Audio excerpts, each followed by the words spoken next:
meron po ba kayong panukalang batas sa aming mga vendor para hindi po kami maparis pag kami nagtitinda?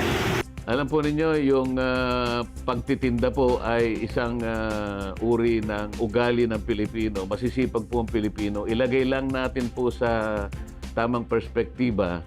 Ang nangyayari po kasi ngayon ay walang binigyan ng walang nagbigay pansin tungkol dun sa mga dako at lugar na dapat sana'y doon makapagtinda ang ating mga mamamayan. Hindi po mabuti na ang kalsada po ay nagagawa po nating tindahan.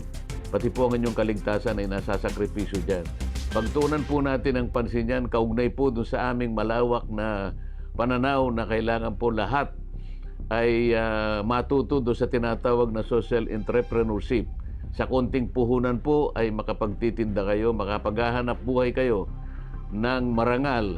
At sa lahat po ng mga nangyari, nagtagumpay po yung mga ibang sumubok dito. Pagsikapan po nating bigyan ng atensyon at direksyon ang bagay na ito.